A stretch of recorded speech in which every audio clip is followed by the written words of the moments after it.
আসসালামু আলাইকুম ওয়া রাহমাতুল্লাহ। আশা করি আল্লাহর রহমতে সবাই অনেক ভালো আছেন। ফ্রিল্যান্সিং সেক্টরে যারা একদম নতুন, এই ভিডিওটি আপনাদের জন্য। এই ভিডিওতে আমি টোটাল 3টি জিনিসের কথা বলবো, যেগুলো আপনার সবসময় স্মরণে থাকতে হবে, অথবা এগুলো মানা উচিত, অথবা এগুলো করা উচিত। ক্যারিয়ার চুজ করার ক্ষেত্রে সবথেকে বেশি প্রচলিত একটি কথা আছে যে ফলো ইউর প্যাশন। ওকে, তো আমি আমার প্যাশনগুলো নিয়ে একটু কথা বলি। একদম ছোটবেলা থেকে এখন পর্যন্ত আমি আমার কি কি প্যাশন ছিল, আমি এখন কোন জায়গাতে আছি, কোন জায়গাতে আমি প্ল্যানিং করছিলাম, কিভাবে কি করেছি, এই বিষয়গুলো নিয়ে একটু আলোকপাত যদি করি তাহলে বিষয়টা বুঝতে পারবেন যে সময়ের সাথে সাথে, সময়ের ব্যবধানে মানুষের প্যাশন কিন্তু চেঞ্জ হয়। তাহলে ওই যুক্তিটা আর থাকে না যে ফলো ইউর প্যাশন। যেহেতু প্যাশনটা ভেরিয়েবল, মানে পরিবর্তন হচ্ছে। যেমন আমি ছোটবেলায় সবসময় বলতাম যে আমি ডক্টর হতে চাই। হ্যাঁ, আমি একজন ডক্টর হতে চাই।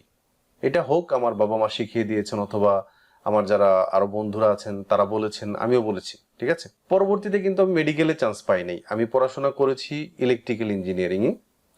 তো আমার কিন্তু ওই যে ডক্টর থেকে আমি ইঞ্জিনিয়ারিং লাইনে চলে আসলাম। যখন আমি ট্রিপলিতে ভর্তি হই তখন আমার একটা ইচ্ছা জাগে, মানে আমার একটা প্যাশন তখন তৈরি হয় বা ক্রিয়েট হয় যে আমি নতুন নতুন বিষয় আবিষ্কার করব, বিভিন্ন যন্ত্রপাতি আবিষ্কার করব, ড্রোন তৈরি করব, তারপর হচ্ছে আপনার অনেক কিছু। ওকে, মাইক্রো কন্ট্রোলার শেখা শুরু করলাম, অনেক অনেক জিনিস অর্ডার করা শুরু করলাম, ওইগুলা মানে জোড়া দেওয়া শুরু করলাম, বা একটু একটু করে শেখা শুরু করলাম যে কিভাবে যন্ত্রপাতি কাজ করে। হ্যাঁ, তো দেখা গেছে যে এইটাও হয় নাই, ঠিক আছে।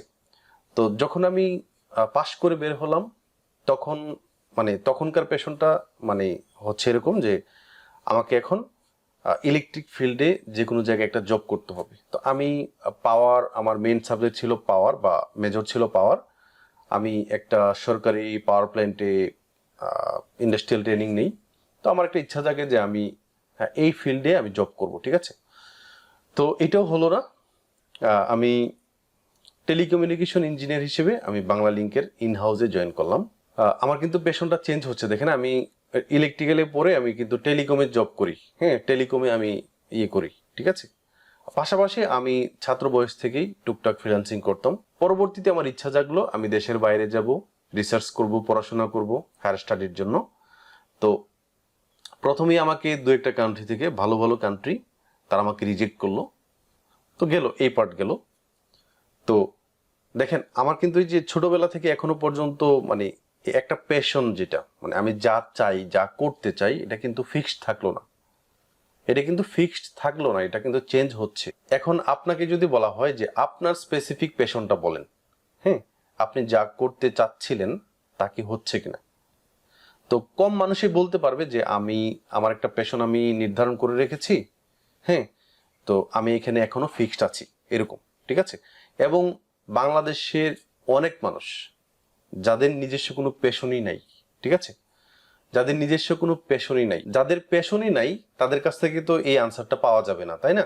ধরুন আপনার পেশনটা এখন হচ্ছে আপনি একজন ভালো ফ্রিল্যান্সার হবেন, আপনার আর্থিক সচ্ছলতা আসবে, যে কোনো একটা ফিল্ডে আপনার কেরিয়ার আসবে এই ফ্রিল্যান্সিং সেক্টরে, এবং আপনি লং লাস্টিং করবেন এখানে, ঠিক আছে। এইটা আপনার গোল, এখন এটা টার্গেট করতে চাচ্ছেন, ঠিক আছে। তো মনে করুন আপনি গ্রাফিক ডিজাইন অথবা ওয়েব ডেভেলপমেন্ট অথবা সহজ কোনো কাজ শিখে আপনি ইন করতে যাচ্ছেন ফ্রিল্যান্সিং এ।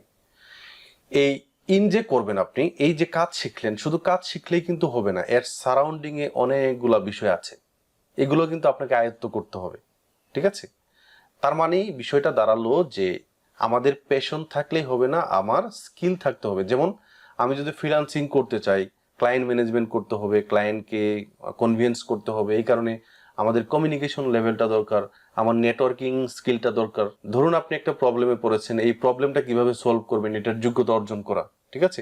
এই বিষয়গুলোও কিন্তু একটা যে কোনো স্পেসিফিক ক্যাটাগরিতে কাজ শেখার পাশাপাশিও দরকার। দিন শেষে যাদের স্কিল থাকবে তারাই কিন্তু এগিয়ে থাকবে, ঠিক আছে। তো আপনি যদি চিন্তা করেন যে আপনি ফ্রিল্যান্সিং শুরু করবেন, তাহলে আপনার 3টা জিনিস এখনই করা উচিত।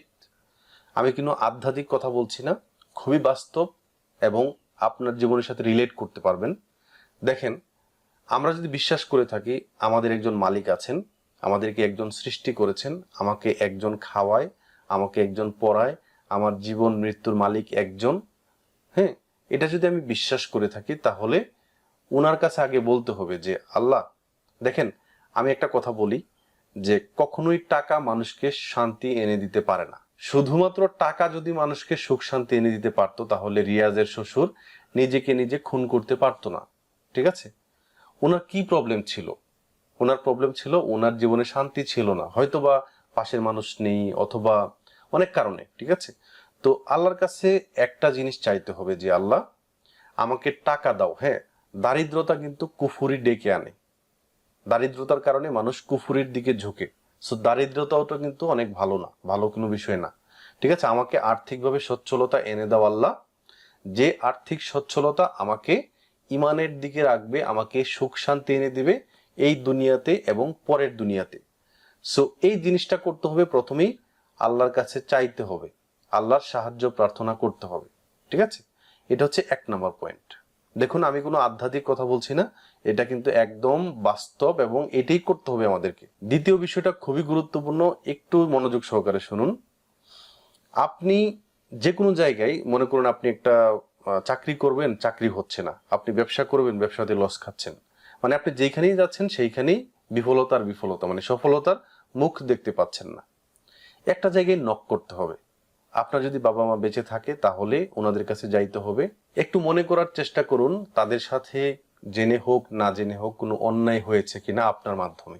এই মুহূর্তে চলে যান ওনাদের কাছে, দেখবেন যে এর পরবর্তী জীবন আপনার অনেক সুখের হবে যদি টাকা কমও ইনকাম হয়। ঠিক আছে, তৃতীয় যে বিষয়টা সেটাও খুবই গুরুত্বপূর্ণ। আপনি যে ফ্রিল্যান্সিং শুরু করবেন, এই ফ্রিল্যান্সিংটাকে আপনার নেশা, আপনার পেশা, আপনার অভ্যাসে পরিণত করুন। আমি গতানুগতিক কোনো কথা বলছি না। আমরা অনেকে যেটা করি সেটা হচ্ছে কোনো কিছু মানে হয় না বা লেগে থাকতে পারি না, মোটিভেশন দরকার হয়। ঠিক আছে, যদি সব সময় যদি আপনার মোটিভেশনটা দরকার হয় তাহলে আপনার অভ্যাসে এটা পরিণত হবে না। ঠিক আছে, আমরা দাঁত ব্রাশ করি, প্রথমে ছোটবেলায় হয়তো বা বাবা মা মোটিভেশন দিত যে দাঁত যদি ব্রাশ না করি তাহলে পোকা ধরবে। হ্যাঁ, কিন্তু এখন আমরা বড় হয়ে যে দাঁত ব্রাশ করি, এটা কিন্তু আমাদের একটা অভ্যাসে পরিণত হয়েছে এবং আমরা এটাকে দায়িত্ববোধ হিসেবে নিয়েছি যে আমার যদি এটা না করি তাহলে আমার আসলেই ক্ষতি হবে। ঠিক আছে, তো এইভাবে এই বিষয়গুলোকে নিতে হবে। অথবা ধরুন এখন আমরা রমাদান মাসে সাওম পালন করছি, মানে রোজা রাখছি। ঠিক আছে, এই রোজা যে রাখছি, ছোটবেলায় হয়তোবা আমাদেরকে মোটিভেশন দিত বাবা মা যে রোজা রাখো রোজা রাখো, কিন্তু এখন আমরা কিন্তু এটাকে নিজের দায়িত্ববোধ, অথবা আমি রোজা না রাখলে আল্লাহ আমাকে শাস্তি দিবেন, হ্যাঁ, অথবা রোজাদার দ্বারা আছে তারা রাইয়ান নামক একটা দরজা দিয়ে প্রবেশ করবেন জান্নাতে, ওই লোভেও কিন্তু আমরা এই রোজাটা রাখছি, আমাদের দায়িত্ববোধ থেকে রাখছি। তো যারা এইটা বুঝেন না যে আমার এটা প্রয়োজন, আমার এটা প্রয়োজন, তাদের দ্বারা আসলে কতটুকু হবে আমি জানি না, আমি কাউকে হতাশ করতে চাই না। যদি আপনার বৈশিষ্ট্য এরকম হয়ে থাকে যে আপনি কিছু করতে পারেন না, 2 দিন পরে একদিন করলেন আর 1 সপ্তাহ করলেন না, হ্যাঁ, এরকম যদি আপনার জীবনের অবস্থা হয়ে থাকে তাহলে এই জায়গা থেকে বের হয়ে আসুন। মোটিভেশন না, এটাকে অভ্যাসে পরিণত করুন। যে কোনো কিছু শুরু করলে অবশ্যই লেগে থাকতে হয়, লেগে থাকার ফল অবশ্যই মিষ্টি হয়। আজকের পর্বটি এ পর্যন্তই। অগোছালো কিছু কথা বলে বিদায় নিচ্ছি। আসসালামু আলাইকুম।